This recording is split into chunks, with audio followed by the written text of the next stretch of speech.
Our van has been staying toasty warm thanks to 100% renewable geothermal energy.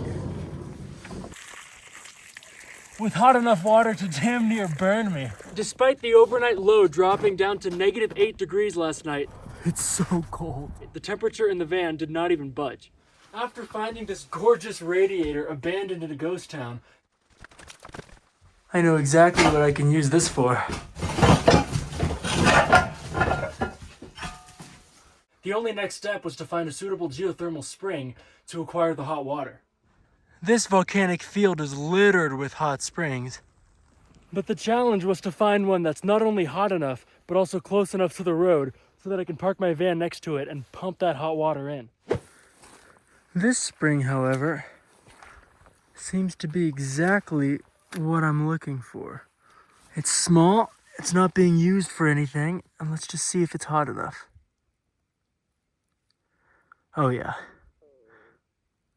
I'm looking for something over 125, so this is clearly over 125. Yeah, about 127 degrees. That ought to do for a warm night. That corner looks to be the source. I think this little spring ought to do.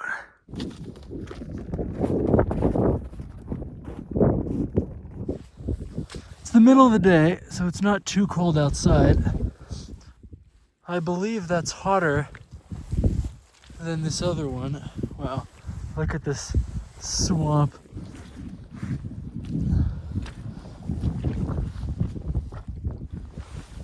This one here, it's larger, but I don't think it's quite as hot.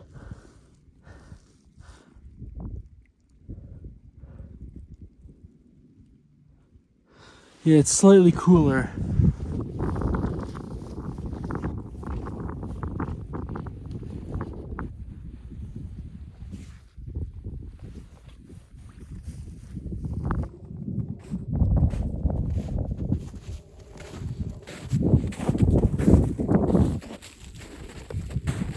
Brand new extension cord. It comes pre-tangled.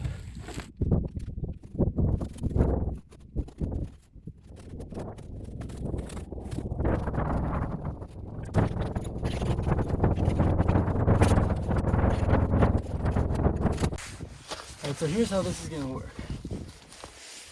First step, let's just see if we can even get water out. Aaron, can you plug this in? I just want to make sure that when this starts pumping water, it's not grinding against the bottom or anything like that.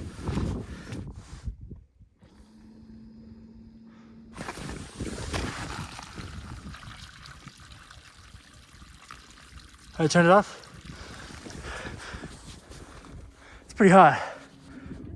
Do radiators have an in and out? That would be a good thing to know.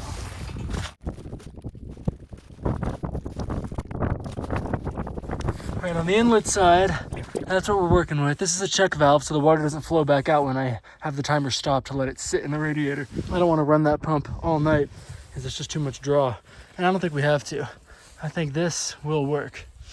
Now the outlet side. I have to cut this with just a saw blade because on the other side, this nut to compress that in is longer, but I can't get it to grab the threads. I had a metal saw blade, but not the metal saw itself. This is my troubleshooting process. Fortunately, this looks like it's gonna work. When you're in the middle of nowhere, you don't have a lot of options. Small price to pay for unlimited heat. I'm gonna come in here. Now that I lost that flared, even surface, I'm gonna have to put some tape behind this to hopefully turn this into a gasket. I'll be amazed if this doesn't leak. This can reach the threads. Oh, come on. This will work. Well, now I'm wondering, that's not even the same freaking size, is it? No, it's gotta be. There's no way. I don't know, it's not grabbing them. Making me kind of nervous. Is that straight up not the same? I don't think it is because it's going in. Oh, come on. What a joke. It's literally not even. I bet this is a 3/4 British size. or something, and they put this here because the house it was in used British fittings. Well, it's very unorthodox. It's also not working. Alright, what I ended up deciding on was that I'm going to have to put something in there rather than use the external diameter. So this tool here might work.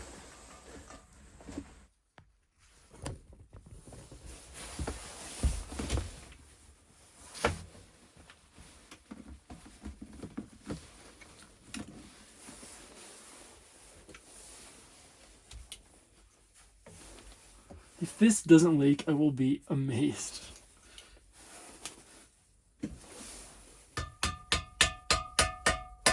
Is water gonna start spraying out of there? I would like water too, that would mean it worked. It's not dripping. Well, I just saw it. I mean, a little bit, but it's not that bad. I mean, if air's coming out, that means it must be filling up. Oh yeah, this is filling up. It's getting hot. Success. Success? Oh God.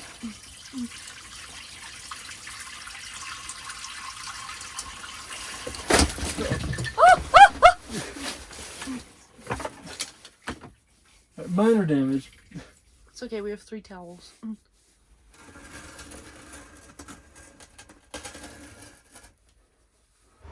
See, I mean, this is putting out 80 degrees just from the hot water set on cycle. So every 10 minutes, it's going to turn on for 2 minutes. That's what I have it set to. And I think it's going to work. I think we're going to have unlimited heat straight from that hot spring that's almost 100 feet away. The one thing I'm nervous about is I'm keeping it on for 4-minute increments.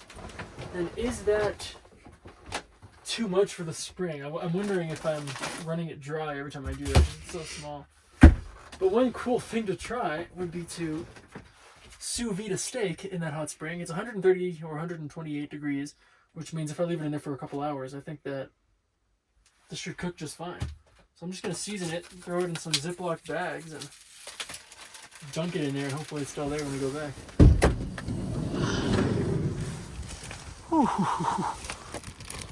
Oh man. This is definitely gearing up to be one of the coldest nights. The ground is already starting to freeze. You can see the hose. It's melted right through the snow. It's really cold.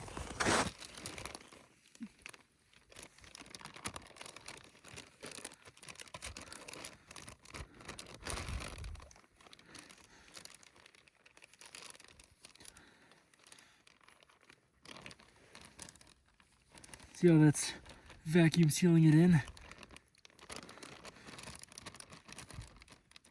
I think that should be okay. This is absurdly cold.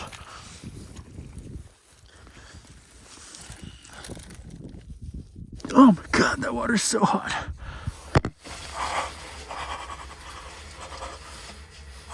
Why didn't you take your gloves? Why was I put my hands in the water? I could barely do it. It's so hot. So hot.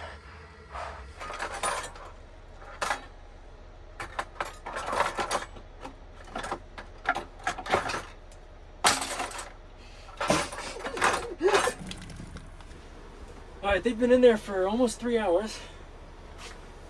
So it should be more than cooked. I'm eager to check out how cooked they are, but also the radiator outlet has just been pumping the water out into the rest of this pullout, so we'll see what that little pond looks like. Look at this. This is the puddle we've been leaving behind. And this is hot water. Completely frozen. That's crazy. All right, let's check out the steaks. You can see how the ground has frozen around, but not where the line is. Although it's not been hot enough to melt through this, but it has melted through most of the rest, and the ground is all refrozen again. That's nice. Look at that. Oh, those look fantastic. It's gonna be so good.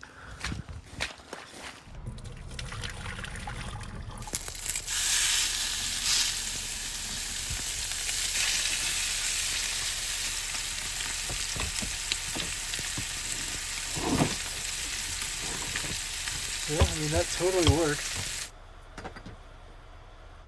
You know, it's sitting pretty in here temperature-wise. I've got the water going into the sink now so that I can see how much temperature we lose from the 127 we have in the hot spring through the hose into here.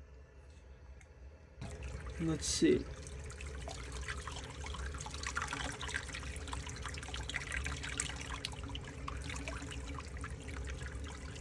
Albeit that's after flowing through the radiator. But that's still pretty hot. Yeah, look at that. It's amazing to only lose, let's see, 117, 100, yeah, we're barely losing any temperature.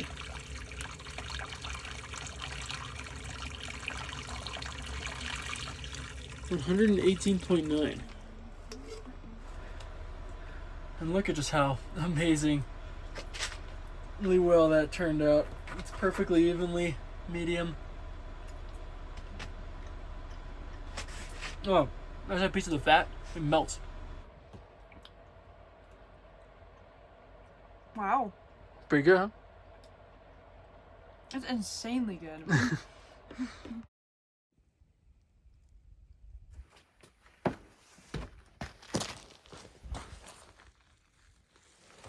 Well, I for one have to say that was a great success. It got down to -8 degrees Fahrenheit outside, and the temperature in here did not budge an inch. It stayed perfectly comfortable. Now that the sun's out, we haven't even had to cycle the radiator anymore. But it was so cold outside, we even created our own little ice skating pond with all the runoff water. Despite spilling out 118-degree water, it still managed to freeze basically upon contact with the ground. This is all our runoff from last night. I can walk on it. Oop, not there. You can see, despite this water being hot, how overnight the surface starts to freeze in the little marshland here by the spring.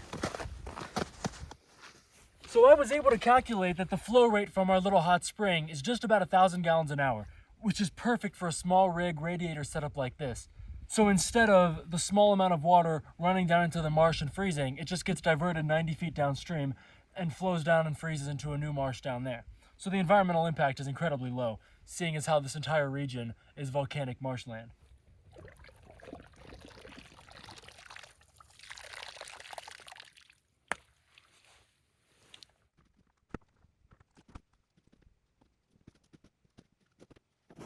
It's funny, the hose is so warm that it's super easy to coil back into shape.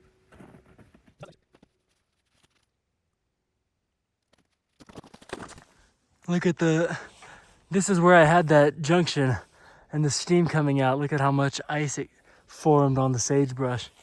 Even all this. That's crazy.